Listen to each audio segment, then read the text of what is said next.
ನಮಸ್ಕಾರ, ವಿಶ್ವವಾಣಿ ಟಿವಿಗೆ ಸ್ವಾಗತ. ವೀಕ್ಷಕರೇ, ಕೆಲ ದಿನಗಳ ಹಿಂದಷ್ಟೇ ವಿಪಕ್ಷ ನಾಯಕ ಆರ್ ಅಶೋಕ್ ಹೈಕಮಾಂಡ್ ನಾಯಕರ ಭೇಟಿಗೆ ದೆಹಲಿಗೆ ತೆರಳಿದರು. ಬಳಿಕ ವಿಜೇಂದ್ರ ಸಹ ದಿಲ್ಲಿಗೆ ತೆರಳಿ ಹೈಕಮಾಂಡ್ ನಾಯಕರ ಜೊತೆಗೆ ಮಾತುಕತೆ ಮಾಡಿ ಬಂದಿದ್ದರು. ಇದಾದ ಬಳಿಕ ಬೆಂಗಳೂರಿನಲ್ಲಿ ರೆಬಲ್ ನಾಯಕರ ಜೊತೆಗೆ ಸಂಸದ ಪ್ರಹ್ಲಾದ್ ಜೋಶಿ ಹಾಗೂ ಮಾಜಿ ಸಿಎಂ ಡಿ.ವಿ. ಸದಾನಂದಗೌಡ ಸಭೆಯನ್ನ ಮಾಡಿದರು. ಅದರಲ್ಲೂ ಪ್ರಮುಖವಾಗಿ ಅಶ್ವಥ್ ನಾರಾಯಣ್ ಅವರ ನಿವಾಸದಲ್ಲಿ ನಡೆದಂತಹ ಈ ಸಭೆಯಲ್ಲಿ ರೆಬಲ್ ನಾಯಕ ಅರವಿಂದ್ ಲಿಂಬಾವಳಿ ಹಾಗೂ ರಾಜ್ಯಾಧ್ಯಕ್ಷ ಬಿ.ವೈ. ವಿಜೇಂದ್ರ ಭಾಗಿಯಾಗಿದ್ದು ಮತ್ತಷ್ಟು ಅಚ್ಚರಿಗೆ ಕಾರಣವಾಗಿದೆ. ಈ ಮೂಲಕ ರೆಬಲ್ ಲೀಡರ್ಸ್ ಹಾಗೂ ವಿಜೇಂದ್ರ ನಡುವೆ ರಾಜಿ ಸಂಧಾನಕ್ಕೆ ಜೋಶಿ ಮತ್ತು ಸದಾನಂದಗೌಡರು ಮಧ್ಯಸ್ಥಿಕೆ ವಹಿಸಿದ್ದಾರೆ ಅಂತ ಹೇಳಲಾಗ್ತಾ ಇದೆ.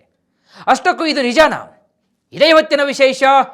ಯತ್ನಾಳ್ ವಿಜೇಂದ್ರ ರಾಜಿ ಸಂಧಾನ. ನಾನು ವೀರೇಶ್ವಾನಂದ್ ಅಂಬಿ. ವೀಕ್ಷಕರೇ, ಬಿಜೆಪಿ ರಾಷ್ಟ್ರೀಯ ಬಿಜೆಪಿ ಅಧ್ಯಕ್ಷರ ನೇಮಕ ಸಂಬಂಧ ರಾಜ್ಯಾಧ್ಯಕ್ಷರ ನೇಮಕಾತಿ ನಡೀತಾ ಇದೆ. ಈಗಾಗಲೇ ಹಲವು ರಾಜ್ಯಗಳಿಗೆ ಬಿಜೆಪಿ ರಾಜ್ಯಾಧ್ಯಕ್ಷರ ನೇಮಕವಾಗಿದೆ. ಆದರೆ ಕರ್ನಾಟಕದ ಕುರಿತಾಗಿ ನಿರ್ಧಾರವನ್ನು ಕೈಗೊಳ್ಳಲು ಹೈಕಮಾಂಡ್ ಇದೀಗ ಹಿಂದೇಟನ್ನು ಹಾಕ್ತಾ ಇದ್ದಾರೆ ಎಂಬುದೇ ಸಾಕಷ್ಟು ಕುತೂಹಲಕ್ಕೆ ಕಾರಣವಾಗ್ತಿದೆ. ಬಿ.ವೈ. ವಿಜೇಂದ್ರ ಅವರನ್ನ ಮುಂದುವರಿಸಬೇಕೋ ಬೇಡವೋ ಎಂಬುದು ಕೂಡ ಅಷ್ಟೇ ನಿಗೂಢವಾಗಿದೆ. ಇದರ ನಡುವೆ ಇದೀಗ ಉಚ್ಚಾಟಿತ ರೆಬಲ್ ಶಾಸಕ ಬಸನಗೌಡ ಪಾಟೀಲ್ ಯತ್ನಾಳ್ ಶೀಘ್ರದಲ್ಲೇ ಕರ್ನಾಟಕ ಜನತೆಗೆ ಒಂದು ಶುಭ ಸುದ್ದಿ ಅಂತ ಫೇಸ್ಬುಕ್ನಲ್ಲಿ ಒಂದು ಪೋಸ್ಟನ್ನು ಮಾಡಿದ್ದು, ಈ ಪೋಸ್ಟು ಎಷ್ಟರ ಮಟ್ಟಿಗೆ ಸೌಂಡ್ ಮಾಡ್ತಾ ಇದೆ ಅಂದರೆ ಸೋಷಿಯಲ್ ಮೀಡಿಯಾದಲ್ಲಿ ಸಿಕ್ಕಾಪಟ್ಟೆ ವೈರಲ್ ಆಗಿದೆ. ಆದರೆ ಇದನ್ನು ಫ್ಯಾಕ್ಟ್ ಚೆಕ್ ಮಾಡಿ ನೋಡಿದಾಗ ಅದು ಯತ್ನಾಳ್ ಅವರ ಅಧಿಕೃತ ಖಾತೆ ಅಲ್ವೇ ಅಲ್ಲ. ಅವರ ಹೆಸರಿನಲ್ಲಿ ಬೇರೊಂದು ಫೇಸ್ಬುಕ್ ಖಾತೆಯಿಂದ ಪೋಸ್ಟ್ ಮಾಡಲಾಗಿದೆ ಅಂತ ಹೇಳಲಾಗಿದೆ. ಯಾಕಂದರೆ ವೀಕ್ಷಕರೇ, ಬಸನಗೌಡ ಪಾಟೀಲ್ ಯತ್ನಾಳ್ ಹೆಸರಿನ ಫೇಸ್ಬುಕ್ ಖಾತೆ 90,000 ಫಾಲೋವರ್ಸನ್ನು ಹೊಂದಿದ್ದು, ಯತ್ನಾಳ್ ಅವರ ಪ್ರತಿಯೊಂದು ದಿನನಿತ್ಯದ ಕಾರ್ಯಚಟುವಟಿಕೆಗಳನ್ನು ಈ ಖಾತೆಯಲ್ಲಿ ಪೋಸ್ಟ್ ಮಾಡಲಾಗುತ್ತೆ. ಆದರೆ ಯತ್ನಾಳ್ ಪ್ರತಿದಿನ ಯಾವೆಲ್ಲ ಕಾರ್ಯಕ್ರಮಗಳಲ್ಲಿ ಭಾಗವಹಿಸ್ತಾರೋ ಅದರ ಕಂಪ್ಲೀಟ್ ಅಪ್ಡೇಟನ್ನು ಈ ಒಂದು ಖಾತೆಯಲ್ಲಿ ಹಾಕುತ್ತೆ. ಆದರೆ ಈ ಒಂದು ಪೋಸ್ಟ್ಲಿರ್ತಕ್ಕಂತಹ ಖಾತೆಯಲ್ಲಿ ಆ ರೀತಿಯಾದಂತಹ ಯಾವುದೇ ಅಪ್ಡೇಟ್ಸ್ಗಳಿರಲಿಲ್ಲ. ಹಾಗಾಗಿ ಇದು ಬಹುಶಃ ಇದು ಫೇಕ್ ಅಂತ ಹೇಳಲಾಗ್ತಾ ಇದ್ದು, ಆ ಮುಖಾಂತರ ಬೇರೆ ಯಾರೋ ಯತ್ನಾಳ್ ಅವರ ಹೆಸರಲ್ಲಿ ಫೇಸ್ಬುಕ್ ಐಡಿಯನ್ನು ಕ್ರಿಯೇಟ್ ಮಾಡಿ ಈ ಸಂದೇಶವನ್ನು ಪೋಸ್ಟ್ ಮಾಡಿದ್ದಾರೆ ಅಂತ ಹೇಳಲಾಗ್ತಾ ಇದೆ. ಇನ್ನು ಇದರ ನಡುವೆ ವೀಕ್ಷಕರೇ, ಬಿಜೆಪಿಯಿಂದ ಉಚ್ಚಾಟಿತರಾದಂತಹ ಬಸನಗೌಡ ಪಾಟೀಲ್ ಯತ್ನಾಳ್ ಪಕ್ಷದ ಶಿಸ್ತು ಉಲ್ಲಂಘನೆ ಮಾಡುವುದಿಲ್ಲ ಅಂತ ಇತ್ತೀಚೆಗೆ ಹೇಳಿಕೆಯನ್ನು ನೀಡಿದರು.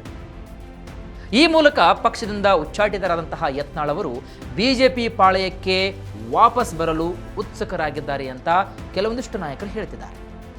ಓಕೆ, ಅದು ಸ್ವಾಗತ. ಆದರೆ ಯಡಿಯೂರಪ್ಪ ಗ್ಯಾಂಗ್ ಅನ್ನ ಕಂಡ್ರೆ ಕುದಿತಾ ಇದ್ದಂತಹ ಹಾಗೂ ನಿರಂತರವಾಗಿ ವಾಗ್ದಾಳಿ ಮಾಡ್ತಾ ಇದ್ದಂತಹ, ಕೆಂಡ ಕಾರ್ತಾ ಇದ್ದಂತಹ ಯತ್ನಾಳ್ ಇದ್ದಕ್ಕಿದ್ದಂತೆ ಸ್ವಲ್ಪ ಮಟ್ಟಿಗೆ ಸಾಫ್ಟ್ ಕಾರ್ನರಲ್ಲಿ ಸಣ್ಣ ಧ್ವನಿಯಿಂದ ತಮ್ಮ ಮಾತನ್ನು ಮಾತಾಡ್ತಾ ಇದ್ದಾರೆ.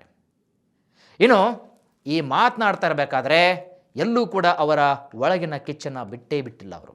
ಯಾಕಂದರೆ ವಿಜೇಂದ್ರ ಅವರ ಸ್ಥಾನದಲ್ಲಿ ಬದಲಾವಣೆ ಆಗಬೇಕೆಂಬ ಒಂದು ಆ ಪಟ್ಟಿದೆಯಲ್ಲ, ಅದು ಇದುವರೆಗೂ ಕೂಡ ಹಾಗೆ ಇಟ್ಕೊಂಡೇ ಬಂದಿದ್ದಾರೆ ಯತ್ನಾಳ್. ಇನ್ನು ಯತ್ನಾಳ್ ಉಚ್ಚಾಟನೆಯಾದರೂ ಸಹ ಅವರ ತಂಡದ ಇತರೆ ರೆಬಲ್ ನಾಯಕರು ಸುಮ್ಮನೆ ಕುಳಿತುಕೊಂಡಿಲ್ಲ.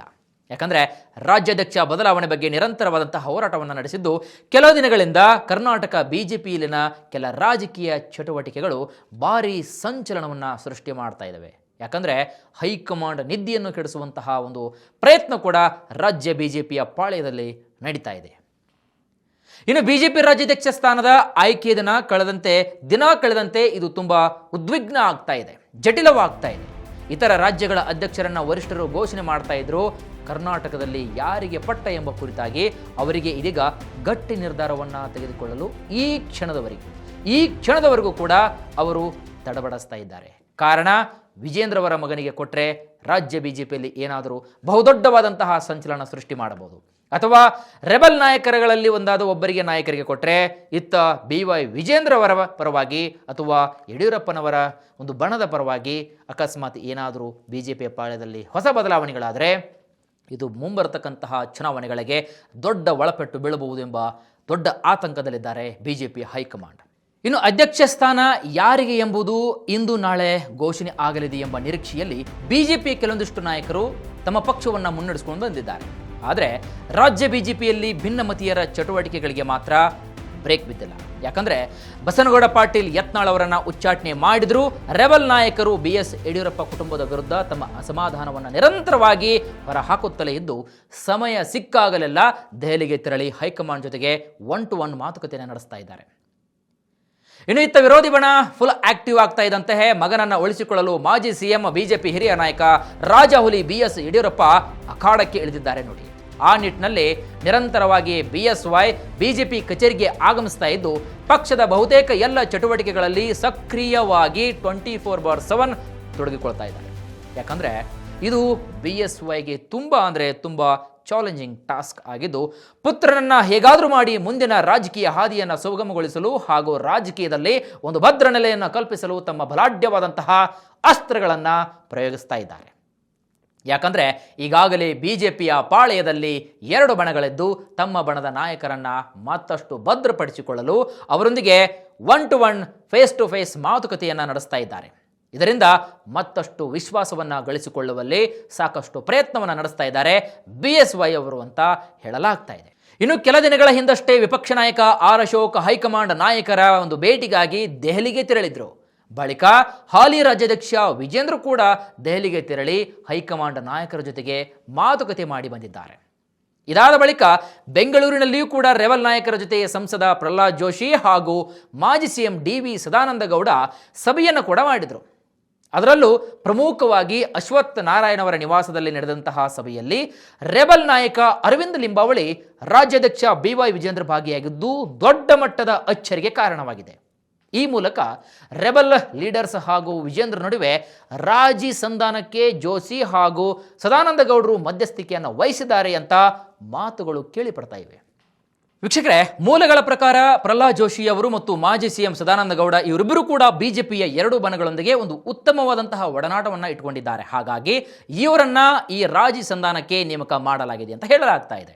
ಆದರೆ ವೀಕ್ಷಕರೇ, ಬಿಜೆಪಿಯ ನಾಯಕ ಅಶ್ವಥ್ ನಾರಾಯಣ್ ಅವರ ನಿವಾಸದಲ್ಲಿ ನಡೆದಂತಹ ಈ ಹೈ ವೋಲ್ಟೇಜ್ ಸಭೆಯಲ್ಲಿ ಅದೊಂದು ಮಾತು ಕೇಳಿ ಬರ್ತಾ ಇದೆ. ಅದು ಏನಪ್ಪಾ ಅಂದ್ರೆ 2028ರ ಚುನಾವಣೆಯನ್ನು ಗಮನದಲ್ಲಿಟ್ಟುಕೊಂಡು ನಾವು ಒಂದಾಗಿದ್ದರೆ ಮಾತ್ರ ಮುಂದಿನ ಬಾರಿ ಅಧಿಕಾರವನ್ನು ಹಿಡಿಯಬಹುದು. ಒಂದು ವೇಳೆ ಇದು ಹೀಗೆ ಮುಂದುವರೆದರೆ ಭವಿಷ್ಯದಲ್ಲಿ ಬಹುದೊಡ್ಡ ಸವಾಲನ್ನ ನಾವು ನೀವೆಲ್ಲರೂ ಎದುರಿಸಬೇಕಾಗುತ್ತೆ ಅಂತ ಚರ್ಚಿಸಲಾಗಿದೆಯಂತೆ. ಹಾಗಾದ್ರೆ ರೆಬಲ್ ನಾಯಕರು ಹಿರಿಯ ನಾಯಕರಿಗೆ ಬೆಲೆ ಕೊಟ್ಟು ಸಂಧಾನವನ್ನು ಒಪ್ಪಿಕೊಳ್ತಾರಾ ಅಥವಾ ತಮ್ಮ ಇನ್ಯಾವುದೇ ಒಂದು ಬ್ರ್ಯಾಂಡ್ ಅಥವಾ ತಮ್ಮ ಡಿಮ್ಯಾಂಡ್ಗಳನ್ನು ಹೈಕಮಾಂಡ್ ಮುಂದೆ ಮುಂದಿಡ್ತಾರಾ? ಕಾದಷ್ಟೇ ನೋಡಬೇಕಾಗತ್ತೆ. ಎಷ್ಟದಾಗಿತ್ತು ಈ ಕ್ಷಣದ ಪ್ರಮುಖ ವಿಶೇಷ ಕಾರ್ಯಕ್ರಮ. ಮತ್ತಷ್ಟು ವೈವಿಧ್ಯಮಯ ಸುದ್ದಿಗಳಿಗೆ ನೋಡ್ತಾ ಇರಿ ವಿಶ್ವವಾಣಿ TV.